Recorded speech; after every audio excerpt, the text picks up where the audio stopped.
عسلامة ومرحبا بكم. اللهم صل وسلم وبارك على سيدنا محمد وعلى آله وصحبه أجمعين. إن شاء الله نهاركم زين، إن شاء الله نهاركم دقلة وحليب، وإن شاء الله نتوما تكونوا بألف خير. اليوم جيت معكم في فيديو جديد يا البنات. لهنا الفيديو هذا راني مصورته آخر نهار في رمضان. أما بصراحة ما لقيتش وقت إني نعمله مونتاج ونهبطه، وزيد أصلا نسيته من بالي، وتات توا الفرصة اني لقيته قلت لازم نهبطه لكم، خاطر شي فكرة راهي مش كان للعيد برك، راهي تجي حتى للسهرية، تجي عندكم ضيوف حفلة. بالاخص توا جاي الصيف، يعني فما مناسبات نجموا تعملوها وتقدموها. بصراحة وصفة يعني تهبل. انا لهنا استعملت البسكوي، ما نقولش البسكوي مي الزوزه اللي عملتها في رمضان. اكل الجناب نتاعهم وقت اللي ريحيتهم هما اللي استعملتهم. اذا كان نتوما ما عندكمش، يعني ما عملتوش الزوزه وما عندكمش هذية، تنجموا تستعملوا اي نوع نتاع بسكوي اخر، بسكوي سيده، اي نوع تستعملوه. انا لهنا البسكوي هذاك نتاع الزوزه ريحيته خليته كما البودر وقسمته على اثنين.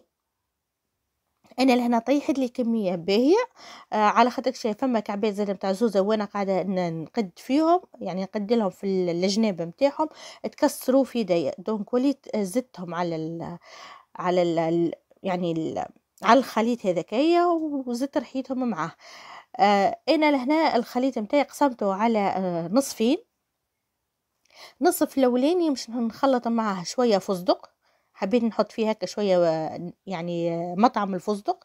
عندي فستق هكاكا ريحيته، حطيته معاه، خلطته شويه، ومن بعد ليك بديت ان يعني نلم في الخليط نتاعي بالنستلي. هذه حكا نستلي عادي، ما مهاشي كراميل، يعني مطيبتهاش باش تولي كراميل، نستلي عادي. حليتها وقعدت هكا نضيف فيها تدريجيا، يعني بشويه بشويه، ونخلط بالمغرفه. ومن بعد لك هي نحيت المغرفه وبديت نخلط فيها بيدي باش نجم نحس العجينه كيفاش ولات بين يديا. العجينه يلزمها تتلم، اما ما يلزمهاش تكون طريه، يعني جست نلموها لمين وكهو. انا هكاك قعدت نخلط فيها بشويه بشويه لين تحصلت على الخليط اللي حاجتي بيه. من بعد لكي لميتها في الصحفه بالباهي، وغطيتها بالبابي فولي، وحطيتها في الفريجيدير لين تتماسك العجينه متاعي. يعني كيف نبدا نكعبر فيها في يديا، من بعد لكي ما لازمهاش تتلصق، لازمها تكون متماسكه. انا لهنا غطيتها ومش ندخلها للفريجيدير تقريبا لمده نصف ساعه حتى كش للساعه، ونمشي توا للخليط الثاني. الخليط الثاني عندي لوز مهروش، لوز ابيض مهروش، مش نضيفه للخليط الثاني ونبدا زاده نخلط فيه.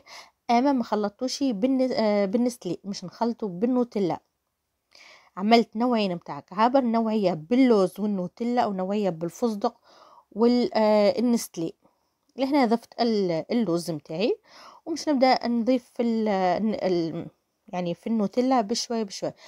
تنجموا تعملوها باي نوعيه شوكولاته عندكم، مش لازم كان نوتيلا، راهو يا البنات تنجموا تعملوا انا بصراحه في تونس ما نعرفش شنو هما انواع الشوكولاته، ما تنجموا تعملوها مثلا بهذيك الشوكولاته التارتيني.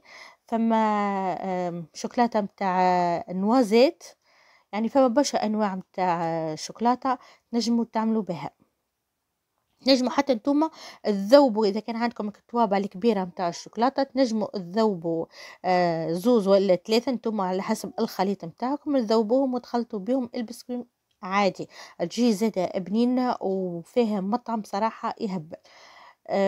وصفه سهله وبسيطه، وزاده ما تشدش اليد، يعني وتنور الوجه كي يبدا عندنا مناسبه ولا يبداو عندنا ضياف. وحتى كي يبدا عندك ضياف جايينك على غفله، تنجم تقوم فيسع فيسع تعملهم شويه بسكويت تك تك، وتخلطهم كان عندك نسلي ولا شوكولاته ولا حاجه، وتخليهم شويه وتبدا تكعبر فيهم، ومن بعد ليك تغطسهم في الشوكولاته. بصراحه يجيو روعه، قلت لكم ما يشدوش اليد.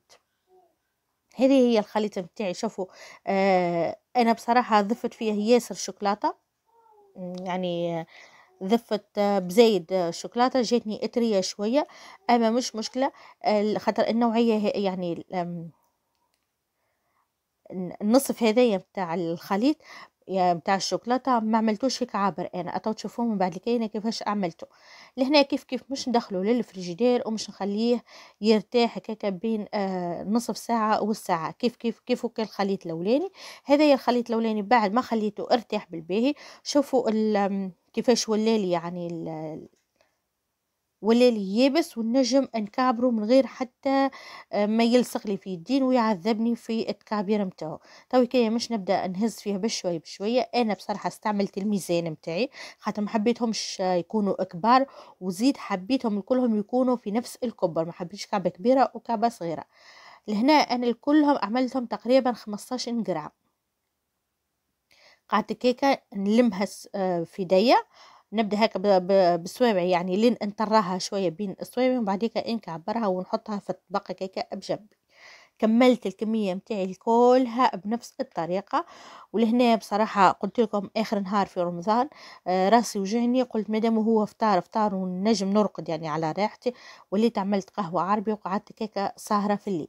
حطيت اليوتيوب كما العاده وقعدت كيكه سهره.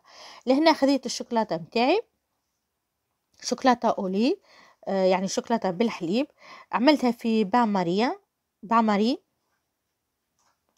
في حمام مائي. ذوبت الشوكولاتة متاعي ما يعني ما ضفت لها حتى شيء، شوكولاتة صافية، لا ضفت لا زبدة ولا زيت ولا حتى شيء. لهنايا بعد ما الخليط متاعي يعني الشوكولاتة ذابت، وليت نضيف في الكعابر متاعي، ومش نبدا هكا بشويه بشويه نلمها في الشوكولاتة لين كلها تتغلف. وبعد ليك ننفض الزائد متاعها متاع الشوكولاتة ونحطها في الطبق، نفس الطبق اللي حطيت فيه باش ما نمسخوش باش معون في نفس الطبق كله يعدي. وقعدت هكاكا يا البنات كيما غادي نشوفوا الناحية الشوكولاتة الزايدة ونحطها. كملت الكمية الكل كي بنفس الطريقة، ومن بعد ليك خليتهم شوية لين بداو يتماسكوا، والكلهم حطيت عليهم هكا شطر كعبة فستق. المقطع هذاك تحذف مني معرفتش علاش، وانا نحط في الفستق كيما غادي نشوفوا. حطيت لهم الفستق ومن بعد ليك حطيتهم على شيرة، ما دخلتهمش للفريجيدير، حطيتهم على برا وخليتهم هكاكا. ومن بعد ليكايا مش نحطوهم،